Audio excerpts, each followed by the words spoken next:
time. My hair's a little bit messy, but I have tried all the different platforms this morning and I'm back to YouTube. And TikTok didn't work out very well. And though I had quite a few people stopping by, um, the format didn't seem to work very well for me on my iPad. Um, and then I love TikTok. I do. YouTube is more professional, but I didn't really want to do anything professional. I kind of just wanted to chit chat. But the setup over here is much, much easier. So I am going to just play around over here. I'm going to, oh, you can see my, that's my yoga stuff on the background over here. I love my yoga stuff. I just kind of want to get used to, whoops, I'm sharing, hold on. Oh, wow. I didn't realize that it would knock me out when I'm trying to share. Sorry. Let me see what happens there. I'll try again. And I'm going to share another place.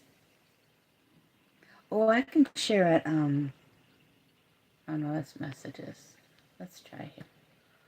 All right, let's do. I'm reconnected back. I'm going to try one more place. I don't want to bother over there. What else do I usually do? Let's see. Yeah, I'm just trying to really find a place that I can just chit chat and play. So we'll see how this works out. I don't see any kind of. Let me see how this works. Show video live. Okay, what's that about? Oh, we're on touching and retouching. Ooh, retouch on. We'll take it. Does it like fix stuff like? Oh, oh, oh, oh. Let's do all over. There we go.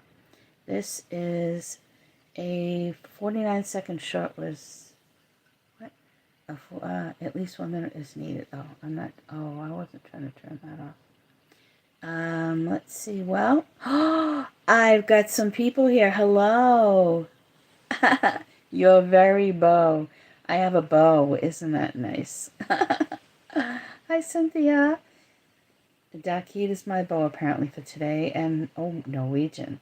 I'm finished, so we're going to take that. And I really appreciate you guys stopping by. I'm trying to learn how to do this. Hi, Marong. Knock, knock to you, too. Oh, I really appreciate that, David. Is it David? Oh, Dakid. I really appreciate that. All us women can use that. But I've been bouncing around at TikTok. I tried Instagram. Hi. Hi, Marong. Knock, knock. Oh, okay, knock, knock. Oh, who's there? I'll wait to see what you do. But I haven't been successful trying to make cow. Okay, I'm a cow. Moo. Am I the cow or cow? Probably. Actually, I'm looking a lot better. I've been working out a lot more. So, but I was a cow, yes. But yeah, I wasn't successful at TikTok or Instagram. So I'm trying to chat more live. I'm an abuse survivor, and thank you. Everything that's been going on in the world, because I know how to communicate well and be there for people. One call you now. One call you cow. Okay. But I'm not sure what that means. I'm not going to dismiss that, but I will think about it. But oh yeah, I'm sure my ex-husband has called me a cow. Yep. I left him 30-something years ago, and he hasn't, dealt with that well. But yeah, I just don't want. I'm no cow. Oh, thank you.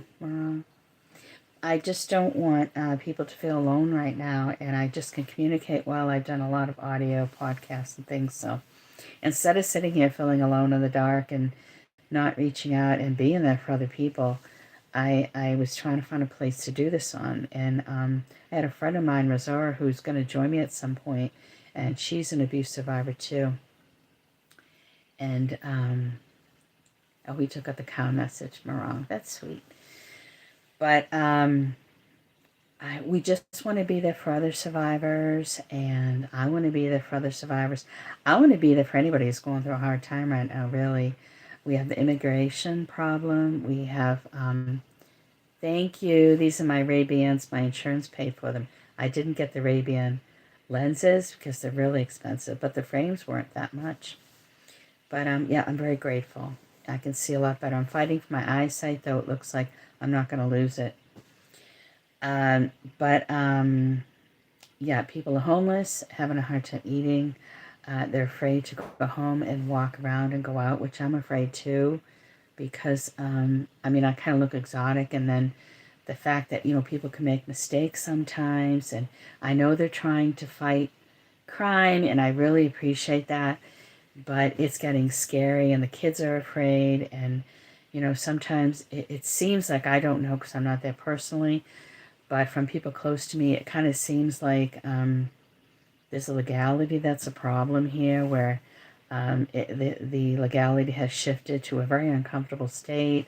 It's just, it's a scary time right now. I won't go out without a ride. I won't take the bus. Let me read Marang's note here. Michael, thank you. Hi, Sparksicle says, Michael called me a very pretty woman, and Marang said, I wasn't calling you a cow. I was telling you knock knock jokes. You would say, who's there? I said cow. You would say, oh, cow who? Yes, yes. Okay, cow who? That wasn't rude. Oh, that would be rude, yeah. I'm learning to be open, though, and kind, and not jump to conclusions. I don't usually do these lives where I talk to people, so, but I want to get, I'm doing pretty well, though. I'm not really backing off, and I think I'm doing really good. My friend Gail at, what is she at, Be Bodacious here, she does them all the time and talks to people. I appreciate that, Ron. Thank you for saying that would be rude. I try to be polite. I was raised to speak very well, and you know, I speak my mind a lot, and I just, you know, I don't know how to compose my feelings. If I see something that I think is really important to me, I really feel like it needs to be spoken about. And so that's why I thought I'd pop on. If you guys, you know, wanted me to talk about anything, you want to talk to me about anything that's been on your mind, that's bothering you, you know, even if you get this after the live, just leave me a comment. I'll address it. Thank you for the hearts. If there's anything that I can do to make anybody feel better, I really, really want to do that. I appreciate those hearts and those smiles. And now that makes me cry, because that's exactly what I've been looking for, is to try to make somebody feel better. You know, there's many times where I've been closed in by myself. And I certainly wouldn't go to these forums, because I would think if I'm in the chat room even, that someone can kind of read into where I'm at, or my privacy's being invaded, and that's so not the truth, because honestly, you know, I can't read into I can read into your messages, but if someone stops in, I can't read into what you're thinking or what you're feeling unless you tell me. So, you know, please don't ever feel like that. You know, if you want to stop by into any of my lives, I'm definitely going to try to do more. And I'm going to stay here as long as I can. And what I had talked about on TikTok is the fact that I had a lot of pain from abuse in my body. And what happens is, years later, many years later, the abuse that you've had onto your body, you know, it pops up in how your body starts to feel, and it hurts really bad. It's just, you know, the pain starts to show up a lot later. So I had started doing yoga, and regular yoga classes was too much for me to keep up with. So I found restorative yoga, and then I found Reiki, and those two things have been helping me a lot.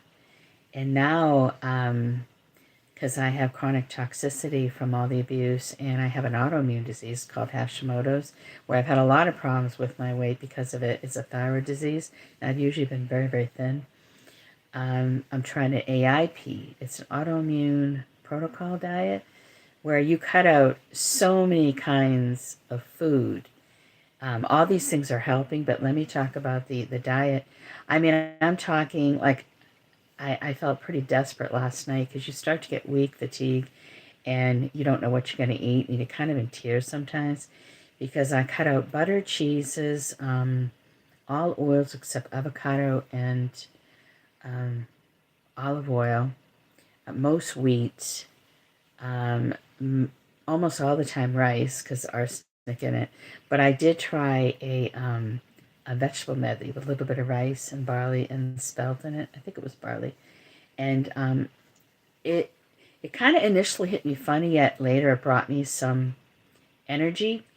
And then I had this cupcake this morning because I had so much not in my body of what my body's used to eating, like I was raised on my whole life, and then just what other people eat, period. And it was a cupcake, but it was made by Trader Joe's. It was made extremely well. And I used to criticize their food because of the oils in it, but the canola oil, as long as I don't eat it all the time, it actually helps me, just like palm oil. And I wouldn't do soybean. And there's a little butter in it, but in this cupcake, but it was only about 200 and something calories, and then it had confection sugar, which is what a lot of paleo people, the paleo diet, eat. But it enriched my body and held me over because I get hypoglycemic from all the stuff I'm cutting out. There's a lot of sugars in bread, and I really hardly eat any. Like I'll eat sourdough bread, but I really try to even keep that down. So, I get desperate. And so I'm finding, like a lot of people on the paleo diet, they eat sweets and it really helps them. So I had a cupcake this morning. I waited 2 days off of any sweet, and I feel much better. Like the first time I did it 3 days ago, I didn't feel as well, but I knew I had to make some kind of change. And this is what they do in the paleo diet. They'll add like a little bit of, I can't add extra fat because of chronic toxicity because it'll literally kill me now. But I'm like slowly moving into now using certain fats and sugars to aid myself in between all the foods I'm taking out. And right now that worked this morning. So I'm hoping I can continue to do that. Maybe like take complete 2 days off from a sweet and then really watch what's in it though. Eat a healthy one. Like the two I have now from Trader Joe's. And then I'll even have a wheat croissant. It has like pumpkin in it. It's made really well again with just a little bit of confection sugar grazed on the top of this particular dessert. I'll have that. I'll wait like I won't count today, but I'll take another 2 days off, the whole 2 days, and then I'll try another sweet. So I'm hoping that like a couple times a week, if I have a sweet like that, it just will help me continue staying away from these foods that are making a huge difference in my life because I was going down a really bad road.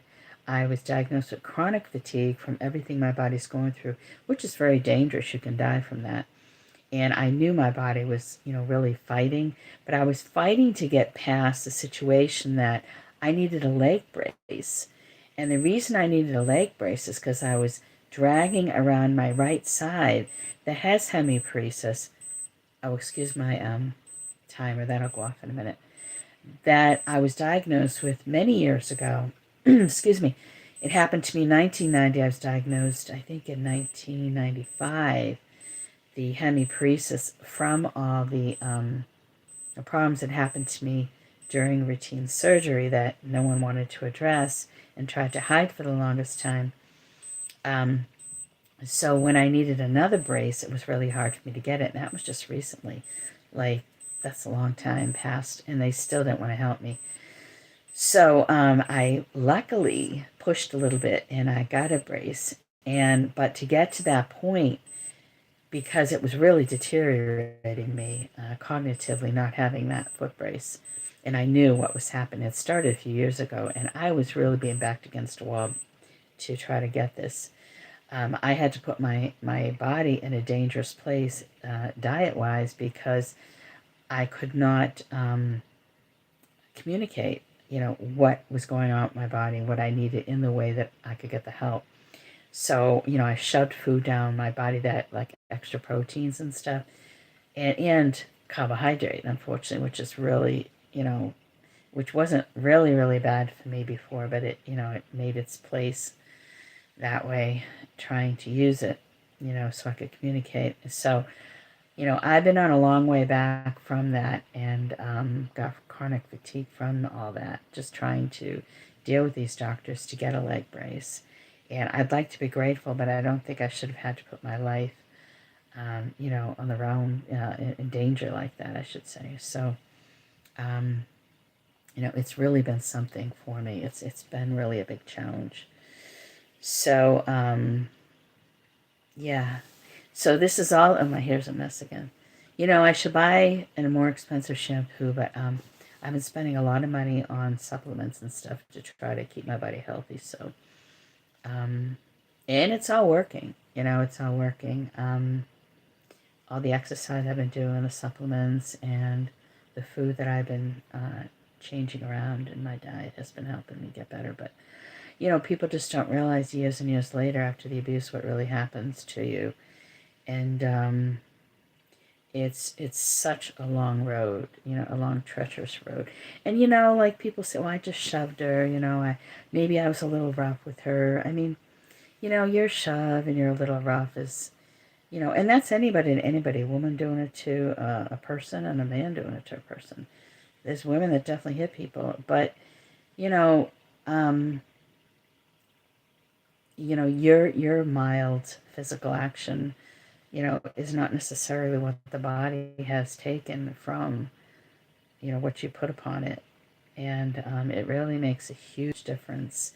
Our body wasn't meant to be banged around all over the place. So, you know, we really need to think before we lift a hand to somebody. And I understand sometimes it's really hard, you know. You want to protect yourself in certain circumstances. You know, you feel you're protecting yourself maybe. You know, you're going through something difficult. You're on drugs. There's an emotional thing going on. There's so many reasons. A lot of times people are drinking. They don't realize what they're doing. But, you know, I think probably a lot of it is all the above, you know. So, I mean, I think at least we're going to make mistakes. We need to address the fact that these things are happening and, you know, just kind of make a place in our society for it so that at least people can be taken care of properly. So we're not dragging our bodies around for the rest of our lives and, you know, trying to make ourselves better and not really getting the resources that we need. You know, it's just, you know, it becomes difficult when, I think if it was addressed more when we're being knocked around and abused, it would really make people stop and realize the fact that, you know, what they're doing could have like, you know, a different outcome than what they're really thinking about in the long run. It might not be overlooked so quickly, you know, it might be something that sits there. And, you know, I personally wouldn't want to be sitting on something that I have to worry about, that I'm responsible for. Even the thought if I might be responsible for it years down the road, you know, I would start to feel, you know, pretty uneasy about that. So, but I wanted to stop by, and it's been, I can't believe I spoke for 18 minutes. I'm so proud of myself. And I've even had people stop by and say things to me. And I'm going to share this, and I really hope that you guys come by and leave me some comments and tell me what you might want me to talk about from all my experiences, something that maybe I can address, you know, that's bothering you. So thanks for stopping by, and I will be back. Just trying to figure out how to turn this off. Oh, I think I hit X. Okay, let me see. Boom.